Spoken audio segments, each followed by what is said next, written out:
इंस्टाग्रामच्या x गर्लफ्रेंडच्या वादावरनं जे आहे नागपुरात जे आहे ते एका टोळीने दहशत माजवल्याचे चित्र सध्याच्या घडीला नागपुरात पाहायला मिळत आहे। मी सध्याकडे नागपुरातील महाल परिसर आहे। रात्री काल सुमारास जे आहे ते संपूर्ण एका टोळीने जे आहे ते एका महाल येथील गल्लीमध्ये लक्ष केलं आणि संपूर्ण गाड्यांची तोडफोड जे आहे ते केली। एकूणच जर बघितलं असेल तर संपूर्ण जे तोडफोड करणारे जे अल्पवयीन होते अशा प्रकारची माहिती आहे ते पुढे येत आहे। या संपूर्ण संदर्भात जर बघितलं तर 7 ते 8 जणांनी जे आहे पोलिसांनी ताब्यात घेतलेलं आहे। दहशत माजवण्याचा प्रयत्न संपूर्ण टोळीने केल्याच्या प्रयत्नात त्यांच्या हातात तलवार होते, दंडे होते आणि जे या ठिकाणी कपड्यावरती स्कार्फ बांधत जे आहेत यांनी जे आहे ते इथं येत आले आणि संपूर्ण गाड्यांना लक्ष केलेलं आहे। 10 ते 12 गाड्यांची संपूर्ण तोडफोड केलेली आपण बघू शकता की महाल परिसरातील एका गल्लीमध्ये आणि अशा प्रकारे जे आहे ते दहशत माजवण्याचा प्रयत्न सुद्धा या संपूर्ण संबंधित टोळीकडनं केलेला आहे। एकूणच जर बघितलं असेल तर घरबच्चे अशी संपूर्ण वस्ती आहे आणि या वस्तीमध्ये अशा प्रकारे जे आहे ते दहशत माजवत जे आहे तिथं धमकावत जे आहे या संपूर्ण टोळीने केल्याची माहिती पुढे येत आहे। आपल्यासोबत काही स्थानिक आहे, स्थानिकांशी सुद्धा आपण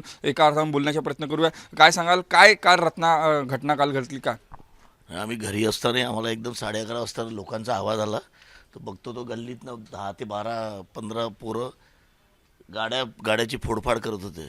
सगळ्यांनी कपडे वगैरे बांधलेले होते तोंडावर। नंतर लोक त्यांच्या मागे धावले तर लोक ते तिकडे भुच्या दरवाजा साईडला पळाले। तिथे 2-3 लोकांना पकडण्यात आले। काय सांगाल? काही आपल्या शिवाजी चौकात पकडण्यात आले काही मुलं, पण यांनी असं प्रकरण करावं नाही, कारण आमचं नुकसान होते हे बघून घ्या। अशा प्रकरणात यांच्यावरती कारवाई करायला पाहिजे पोलिसांनी। आमची हेच आहे मागणी, बाकी काही नाही। आमच्या वस्तीमध्ये याच्यानंतर असं झालं पण नाही पाहिजे। पकड़े गए वो रात को तकरीबन 12 बजे के करीब सबको पकड़े गए। गणेशपेट पुलिस स्टेशन में 4 लोग जमा हैं, उनके अगेंस्ट कंप्लेंट भी हुई है। सब गाड़ी का रजिस्ट्रेशन वगैरह करा दिए पुलिस स्टेशन में, तो ऐसा कुछ है नहीं। बाकी ये कि जो नुकसान हुआ उसकी भरपाई की थोड़ी मांग है, और ये जो अपराध वगैरह हो रहे हैं इसको थोड़ा कंट्रोल करने के लिए आवेदन है। बाकी सब ठीक है।